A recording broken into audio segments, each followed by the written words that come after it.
everyone. My name is Katie Brumfield, and I'm the Colorado School of Public Health Career Services Specialist. And today I'm talking with Emma Dayney. Emma graduated from our school in 2018 with her master's in public health in health systems management and policy and global health. And hi, Emma. Hi, Katie. It's really good to see you. Yes, it's so good to see you. It feels like yesterday we were on campus, but it really does. It's been 3 years. It's been a little bit of a time warp, though. Yeah, so with the past couple of years. So start off by telling us, what is your current job title and where do you work? Yeah, so currently I am an employee for Anthem Healthcare and Beacon Health Options. I'm a network management consultant, and I have been there for a little over 2 months. Congratulations on the new job. Thank you. Happy to be there. Yeah. What were you doing before working at Anthem? So before I worked at Anthem, I worked for the Colorado Department of Healthcare Policy and Financing, or HCPF, as it's fondly referred to. I was there. I actually did my capstone there, and then I started working there right after I graduated within the Office of Community Living. Oh, nice. So could you describe to us your experience since graduating, and then kind of, I know you've only been there 2 months, but in general, what are your job responsibilities at Anthem? Yeah, so I'll start with kind of graduating and figuring out what I wanted to do. So before I graduated, I really made an effort to try and talk to a lot of people or network with individuals who had jobs that I thought would be something I'd be interested in. I really wanted to go into the field of HSNP, and I had found HCPF through someone in my program, and I interviewed with a lot of alumni. I found alumni in my network, whether on LinkedIn or through the CSPH network. And I interviewed a lot of those people just over coffee to see what their jobs were, and found that that was something I really wanted to do. I wanted to kind of get into the nitty gritty of healthcare policy and also more of the business side of healthcare. And so I did my capstone there to kind of test it out and made some really good connections, and then ended up applying to a position right after grad school and accepted it. I was there for 3 years, moved around quite a bit. I learned a lot about Medicaid, and actually made the transition to Anthem/Beacon Healthcare Options because I had been doing public healthcare, the public healthcare system, Medicaid and Medicare, for the past 3 years. And I really wanted to try and see what the private healthcare system was like. So what I do right now is kind of a balance between the private healthcare system and public healthcare system. I work as a consultant to help providers. So those would be primary care clinics in the network of Beacon Health Options, and therefore through Anthem, because they're a partner, understand their business requirement side of healthcare. So the translation between healthcare and business, that could mean credentialing, contracting, understanding provider networks, how to input information, things like that. Wow, that's really cool. Yeah. So since you just started this role, what has it been like onboarding virtually? Yeah, so this is the first job I've ever had to onboard remote, but that's the world that we live in today. And I would say patience is key, and also making an effort to get to know your team, and having those meet and greets virtually with individuals on my team has been something really helpful to get to know them on the basis that you would get to know someone if you were running into them in the kitchen getting coffee. I think that's really important part of starting a new job. I would also say don't be afraid to ask questions and become best friends with your tech guy, because I've had a lot of issues setting up everything, but it's been pretty okay. I would say that within the healthcare system, there's lots of technical hoops that you have to jump through to protect PHI. So just be prepared for that. Yeah. Yeah. That's a good point. That's so funny you mentioned tech issues because so many people I've talked to have said the same thing. Just because you have these secure networks and all these, portals to log into, and it's just yeah. And I would say that people are understanding of that as well, because everyone's going through this at the same time. And yeah, at least my team has been incredibly understanding and helpful. And also, sometimes you just have to problem solve and like use the hotspot on your phone or something like that. So get creative with your tech solutions. Yeah, that's a good point. And how would you say the Colorado School of Public Health prepared you for this career? Yeah, so I think that one thing that was really great that I loved about getting my HSMP, my MPH HSMP, was getting to know other people who were interested in the same thing I was interested in. The networking was awesome. I met a lot of different people and learned a lot about health system policy and management within Colorado, which is where I was located. And I kind of ended up staying because I was able to network there and understand what opportunities were available. Just through classes, I spent time getting to know my professors and understanding, what they did. I also went on a trip to Cuba with the Colorado School of Public Health, which was really cool to kind of learn more about the global health side of things that I wanted to do. And I would also say a lot of classes helped me understand what direction I wanted to go into. So I really knew that my undergraduate degree was also in public health. And so I really wanted to get more into the business side of healthcare. And so a lot of my classes helped me understand that, like health economics, health finance, cost benefit analysis was great. Yeah. And preparing me for my career, a lot of it was that networking and having that capability to use resources. And I highly recommend using those resources while you can, whether that's professors, whether it's Katie, the Career Center, LinkedIn.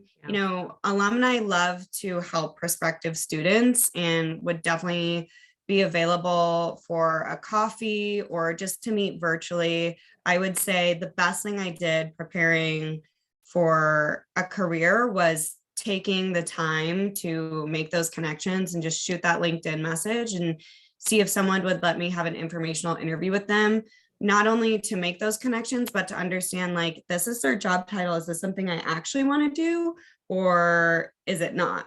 So that was really helpful, I think. Yeah, definitely. I agree. Everyone likes to talk about their career path and likes to share their experiences. So reach out. Yeah. So I have noticed in the public health workforce, more and more people being drawn to private sector. What would you say some of the big differences are since you have worked in public and now being in private? Just some of the differences that you've found. Yeah, so I would say that I actually got hired for Anthem and Beacon because I had a lot of experience in the public health sector and specifically working for Medicaid and Medicare, because Medicaid and Medicare are a beast and they're extremely complicated, and policy is always changing related to both of those systems, but they're always going to affect the private system as well.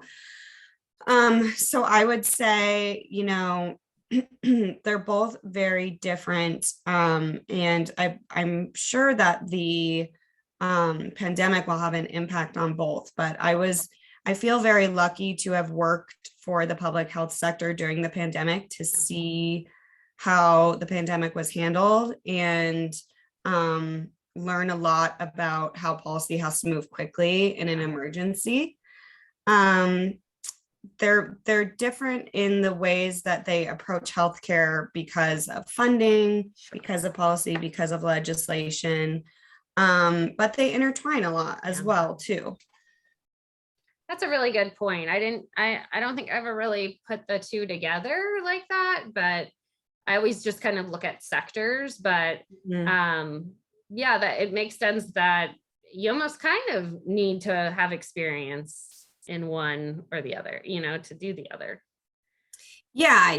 I think that you can start in the private or you can start in the public. I mean, I think it depends on what you want to do, right? I would say Yeah. there's a lot more policy within the public healthcare Yeah. sector, or at least that was my experience working for HCPF Yeah. than working for more of a private healthcare insurance company. I think both are good career paths. I clearly wanted experience in both because you can't really understand the healthcare system with one or the other. So I would tell everyone to try both. Yeah. And talk to people who work in both to better understand what their jobs are because they would be very different. Yeah. Yeah. Um, in terms of private or a private organization, Mhm. um, a lot of times people don't think that public health jobs are within health insurance companies. So I would say those are people who don't have their MPH. Yeah. But private health insurance is public health because we're the Yes. public, right? So if you have healthcare insurance, you're a part of the public. So you are a part of public health, especially now post-pandemic, understanding that people who are getting services, no matter where they are, hospitals, clinics, whatever, that is public health. Yes. I would say that Medicaid and Medicare are the public systems of healthcare, Okay. that are the types of health insurance that are public. Yeah. But private health insurance has an impact on our healthcare system just as well in different ways, sometimes similar to individuals and the way that they receive health in the healthcare system. I would argue that all health insurance is part of public health. Yeah. Um, I would agree with you. I think it's just not an employer we think of right away for public mhm, health professionals, but I mhm. mean, health insurance should be preventative care, I mean, obviously they help pay your claims too, but Yeah. um And for me, the whole reason that I got my HSMP was because I saw that there were issues within the healthcare yeah, system related to the business side or just how the healthcare system was running and created. And I saw a lot of issues with silos in healthcare. And so to me, it wasn't as much a separation in yeah, terms of public health. I mean, if you really want to go into public health and you want to do more prevention and promotion, um, then Medicaid and Medicare have that. But as I think about that, private healthcare companies also have prevention and mhm, promotion programs as well. So absolutely, absolutely, it's just the way that they're run is different. And with public healthcare, at least working for HCPF, there's a lot more policy that you have to follow and rules and laws yeah, and regulations than my experience working for a private company. yeah. That doesn't mean that there's not also rules and regulations with that. So Of course, there has to be, right? yeah. Yeah. I think we need to talk about insurance companies as a really good career path for public health professionals because I think it's great what you're doing and I think we need to get public health professionals in there. Yeah, and I'm not even really doing the insurance side of things, right? Yeah, I'm working exactly. with providers, and the Exactly. insurance companies have a huge impact on our healthcare system. Yeah. So if you want to make a difference in the healthcare system, and I found myself, finding some jobs that were interesting at hospitals, but I wanted to see what else was out there in insurance companies. There's quite a few in Colorado. I think we have Cigna, Anthem. We have HCPF, Medicaid, Medicare. Yep. There's quite a few opportunities, and I would definitely look into those and talk with some people at them. Yeah, definitely. Okay, last question. What advice would you give to a prospective student that wanted to follow in your career path or a current student that would like to follow in your career path? Yeah. So the advice that I would give, I've kind of touched base on, network really, and start networking before your spring term. I started with Katie. I think, I used my practicum to kind of figure out if I wanted to do global health. And I decided I wanted to get more into the HSMP side before global health. So I ended up networking a lot my whole last year. Mhm. And I started early and I talked to a lot of different people, and I found people through the Career Center, through LinkedIn, through whether that was looking up jobs that I thought I might want, or talking to alumni to see what jobs were out there who were HSMP alumni, because I didn't really know like what was out there for HSMP. And I would also not only talk to people about what they like about their job, but what they don't like about their job, or what else they could have done differently, and what advice they would give. And think about what career fits with your lifestyle as well. Right now we have the ability to work remote. So take that into consideration, and try and do some research on like the benefits of your job and stuff like that before you accept something. Yeah. And as we've said, people love to talk about their careers and help prospective students. So really don't be afraid to go get coffee or talk to people virtually. Like, they want to do that. If they don't have time, they'll tell you, but if they reach out, take advantage of that, thank them. And then when you graduate and you have a job, you can do the same, like what I'm doing now. Yep. So that's an open invitation that Emma's ready to talk to you. Yep. All right. Well, thank you so much, Emma. And thanks for sharing your career path with us and the amazing public health work you're doing. Thank you so much, Katie. I appreciate it. And it was really good to see you after all these years. I know.